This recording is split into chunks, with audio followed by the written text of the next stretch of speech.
11 बजे तक सत्संग यहाँ होने वाली है। तो 11 बजे तक मुझे आप झेल सकते हो? 11:30 बजे तक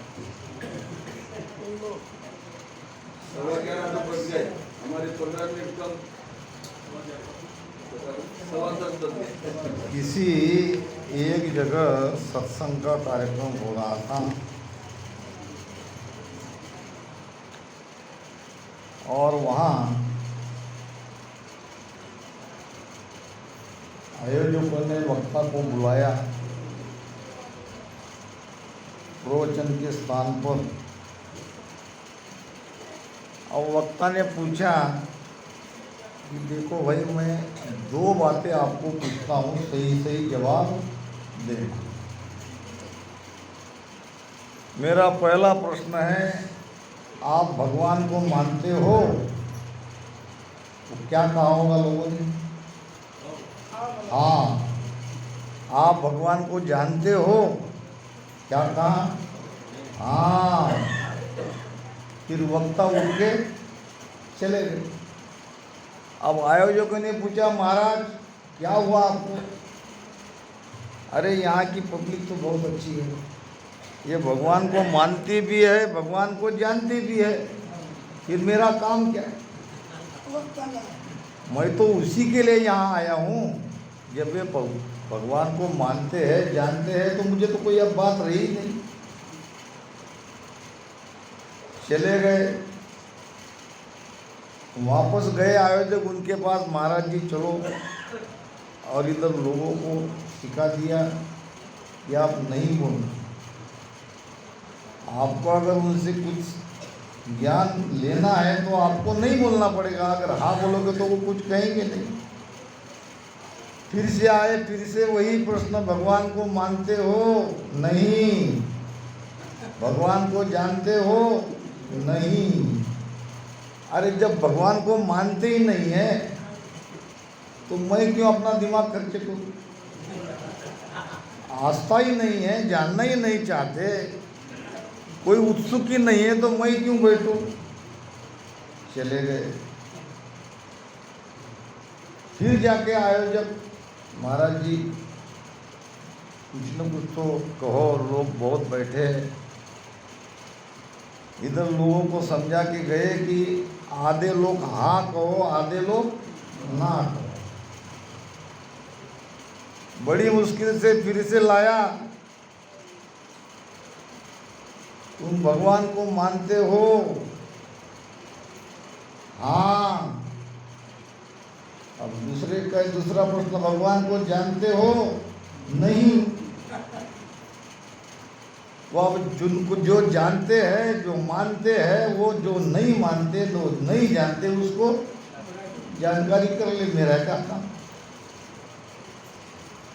कहने का भाव,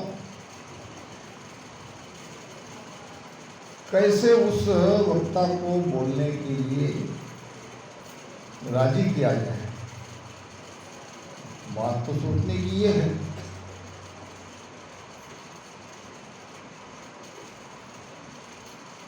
संतों ने कहा है,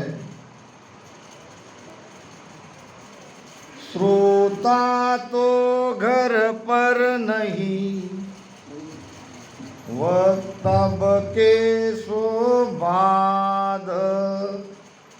श्रोता वक्ता एक घर, तब कथनी का स्वाद। कथनी का स्वाद कब आता है? श्रोता वक्ता एक घर। अब श्रोता घर पर नहीं, अब सब बाहर गांव से आए हैं, अब ठंड भी पड़ेगी, जाने की तैयारी में है। इसका मतलब क्या? श्रोता घर पे। अब जैसे तैसे वक्ता ने थोड़ा कुछ दिया ज्ञान तो ठीक, अब वो भी यहाँ अपना मत ज्ञान बैठे। अब श्रोता तो पहले जाने की तैयारी में है और ये अपना मत ज्ञान चला रहे, फिर कथनी का स्वाद नहीं आएगा। कथनी का स्वाद तब आएगा जब आप मुझसे ज्ञान निकलवा लोगे, मेरे अंदर कोई पावर नहीं है। पावर वक्ता में नहीं रहता है, पावर श्रोता में रहता है। श्रोता अगर निज मन से महाराज का ज्ञान ग्रहण करना चाहे तो संगत खिलती है, संगत में आनंद आता है। आइए महाराज के ज्ञान का आधार लेके जो सत्य है, जिसको सब हम जानते हैं मगर मानते नहीं, उस तरफ विचार करें। प्राणी आकाय तू सुतो रे, तारो करनी घर को सूल। प्राणी आकाय तू सुतो रे, तारो करनी घर को सूल। आज गल आज घड़ी पल और मेरे, ओ जुग जासी छाड़। आज घड़ी पल और मेरे, ओ जुग जासी छाड़।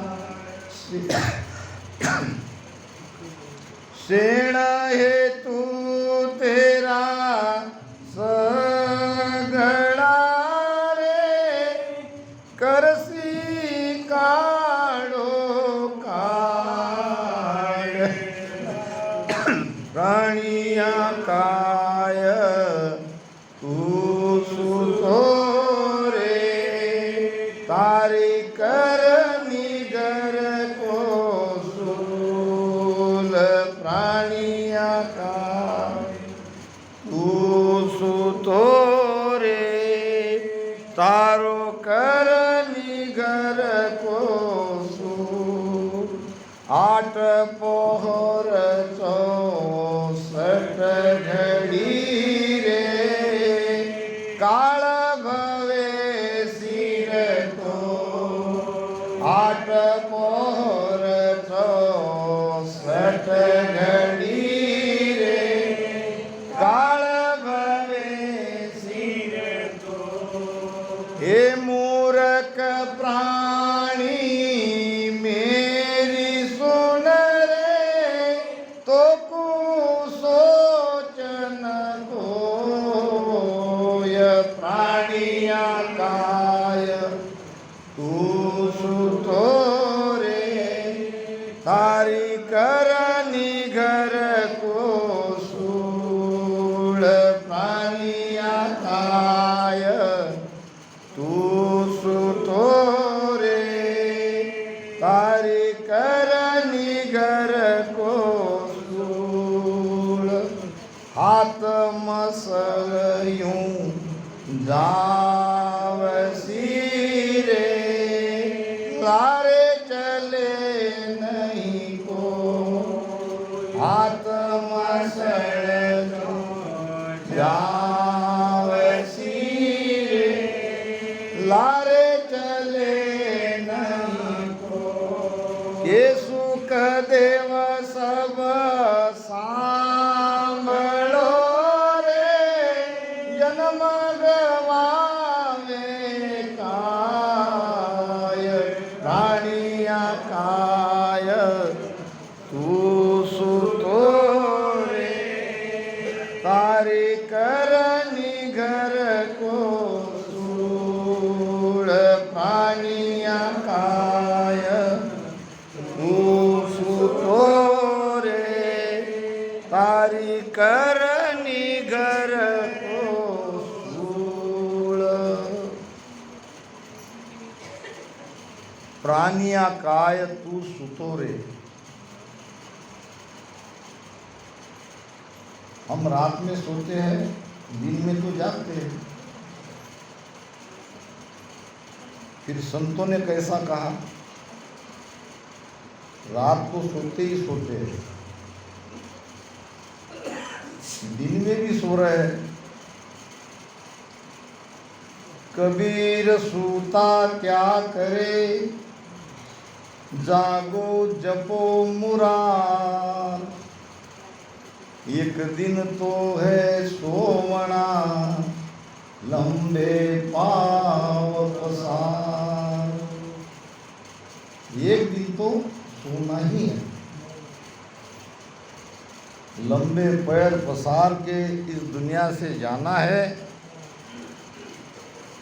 अब जागो, अब सोओ मत। दरिया साहब कहते हैं, दरिया सूता सकल जग, जागता नहीं कोय। जागन में है जागना, जागा कहिए जोय। अब दरिया साहब ने तो हद कर दी। दरिया सूता सकल जग, जागता नहीं कोई। बस गिने चुने ही जगह है, बाकी तो सब अज्ञान की रात में, भ्रम की रात में सब सोए हैं। अब जागन में जो जागना, वैसे दिन निकलने पर सब जग जाते हैं, मगर वो भी वास्तविक जागना नहीं। वास्तविक जागना है, मराठी संतों ने भी कहा, आपुलिया हिता असे जो जागता, धन्य तयाचिया माता पिता। मराठी संतों ने कोई सतगुरु तुकाराम जी महाराज भी कहते, ऊट परे ओढे प्रेम सु, पूरन पद गावे। ऊट परोळे प्रेम सु, पूरन पद पावे। दिनवा की माता पिता, हर सुलिवल्यावे। दिनवा की माता पिता, हर सुलिवल्यावे। एक जागा हुआ इंसान अपने साथ अपनी माता पिता की भी धिन पहलवाता। एक भजन करने वाले को भी भिन्न है, तो उसकी जन्म देने वाले उसके माता पिता को भी भिन्न है, चाहे वो भजन करो न करो। अब प्रश्न ये आता है कि महाराज ने मनुष्य को प्राणी क्यों कहा है? ये तो मनुष्य है, प्राणी क्यों कहा? जार्डिन का सिद्धांत है, ये कोई बहुत बड़े वैज्ञानिक हुए, उनका सिद्धांत है कि मनुष्य में धीरे धीरे विकास होते होते वो मनुष्य बना, एकदम से मनुष्य नहीं बना। और हमारा हिंदू धर्म भी यही कहता है। पहला अवतार हुआ मत्स्य, यानी पहले अगर हमारी उत्पत्ति कहीं हुई तो जलचर प्राणी हुए। पहले जो जल में जन्म लेने वाले रहने वाले प्राणी हैं, उनकी उत्पत्ति पहले हुई। फिर आया कच्चा अवतार, जल में भी और पृथ्वी में भी, दोनों जगह कच्चा रहता है। फिर वराह, यानी फिर प्राणी। हम भी कहते हैं कि बंदर से मनुष्य, आगे रूपांतरित होते होते मनुष्य बना। और बंदर में और हम में काफ़ी समानता भी है। फिर वराह से नृसिंह अवतार, आधा प्राणी आधा मनुष्य, विकास हुआ कि। फिर वामन अवतार यानी अल्प बुद्धि वाला। अब वामन तो बहुत बड़ा हुआ मगर छोटा बन गया है ना। फिर आया कौन, वो निशस्त्र करने वाला पृथ्वी को, परशुराम। फिर हमने शस्त्र उठाए, आग का शोर लगा, और फिर आया राम अवतार, फिर बाण शस्त्र और युद्ध। फिर धीरे धीरे आगे फिर आए कृष्ण अवतार में, जहाँ सारी योग, कृष्ण को योगेश्वर कहते हैं। अब आज ये स्थिति में है कि हमारी बुद्धि का विकास बहुत हुआ। आज ये विज्ञान का युग है, हो सकता है बहुत थोड़े दिनों में मनुष्य परमात्मा को पहचान ले, परमात्मा को जान ले। ये कोई बड़ी बात नहीं होगी आगे। अब प्राणी इसलिए कहा है कि अभी हम अपने बारे में सोच नहीं रहे, हर बात की सोच करते हैं, मगर हमारा स्वयं का क्या होगा, इस शरीर छूटने के बाद हम कहाँ जाएंगे,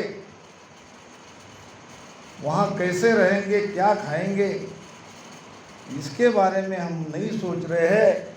इसलिए संत कहते हैं कि जागो, स्वयं को खोजो, स्वयं को पहचानो। अब हम कहते हैं मोक्ष, मोक्ष की भक्ति है, मोक्ष की भक्ति है।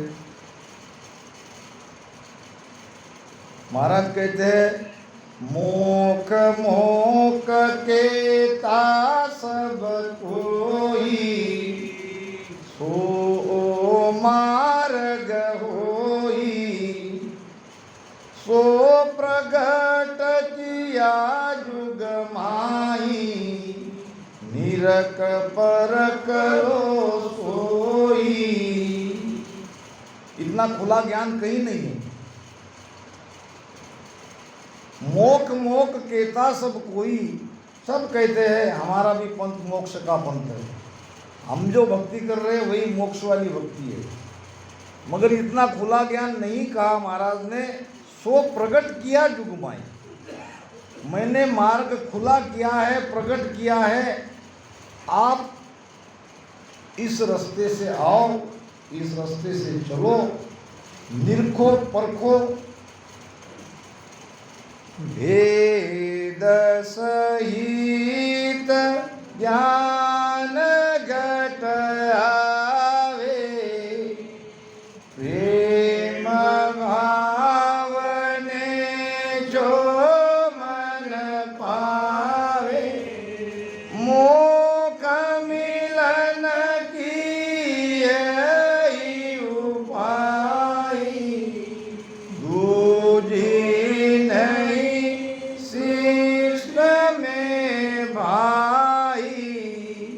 कितना खुला ज्ञान है। भेद सहित ज्ञान घट आवे। भेद सहित यानी क्या? भेद के साथ ज्ञान आता है क्या घट में? सदगुरु से भेद मिलने से ये ज्ञान घट में आता है, यानी वो शब्द घट में जागृत होता है। ज्ञान आने का मतलब क्या है? शब्द जागृत होना। जब तक भेद नहीं मिलेगा तब तक शब्द नहीं जगेगा। अब कोई कोई ऐसे अभागी हैं, भेद मिलने पर भी शब्द जागता नहीं। क्या कारण है?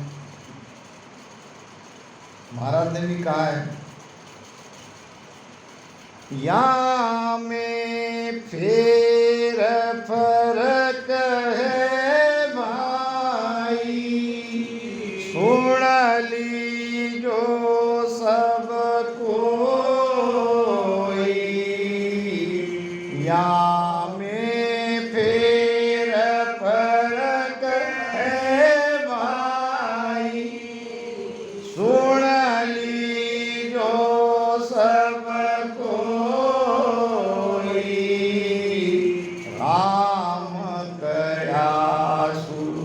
नावन जागे ओ पावे कोई राम कयासु नावन जाग्यो नावे पावे कोई राम नाओ पावे कोई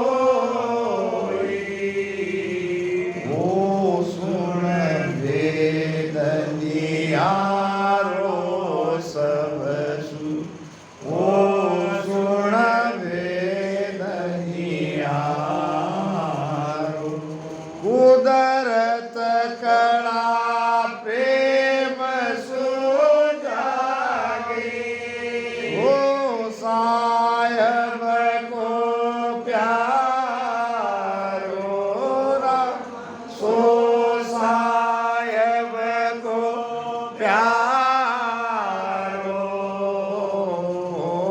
सुन वेदनियारो सब सु ओ सुन वेदनियारो। कितना अद्भुत ज्ञान है। जिनके मुखार बिन से राम राम की महिमा करते करते सारी वाणी भरी है। वही महाराज कह रहे हैं कि राम कयासु मोक न पावे नाव न पावे कैसी विलक्षण बात। कलयुग माय कबीर नामदेव दादू दरिया सोई। अब कलयुग में तो ये संत मोक्ष में चले गए। या प्रताप बहुत ने पायो कहाँ लग मैं कहूँ सोई। अब इनके प्रताप से भी अनंत जीव मोक्ष में चले गए।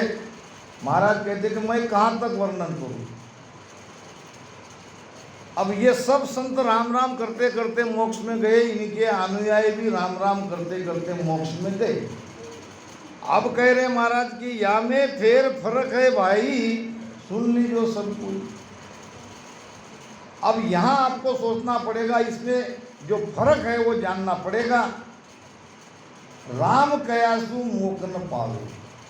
अब क्यों नहीं जाएंगे मोक्ष में? राम राम ही करते रहोगे और मोक्ष में चले जाओगे, ऐसी आपकी धारणा है तो निकाल दो। उसमें और कुछ जोड़ना पड़ेगा। राम राम की काट नहीं है। भेद सहित ज्ञान घट आवे प्रेम भाव नेचो मन पाए। क्या चाहिए फिर? राम राम तो रटन करना ही पड़ेगा, मगर वहाँ अगर प्रेम नहीं है, वहाँ अगर भाव नहीं है, वहाँ अगर मन में विश्वास नहीं है, हमेशा मन में पॉजिटिव सोचो।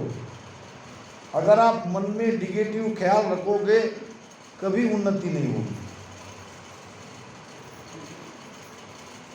क्यों नहीं होगा? मेरा भजन क्यों नहीं होगा? मेरा मन भजन में क्यों नहीं लगेगा? जिसका मन में निश्चय जिसने नहीं किया है उसका भजन नहीं लग सकता। प्रेम चाहिए, भाव चाहिए, मन में निश्चय चाहिए, भेद चाहिए, फिर भजन करो। मोक्ष मिलन की यही उपाय, एकमात्र उपाय। कितना खुला ज्ञान महाराज ने किया। और पंथ में जाओ, किसी की निंदा नहीं करनी है, इतना खुला ज्ञान नहीं। उनका तो मंत्र भी खुला नहीं कर सकते। लाख हम पूछने पर भी वो बताएंगे नहीं तुम्हारा मंत्र कौन सा है। और महाराज ने पूरा भेद खोल के रख दिया है।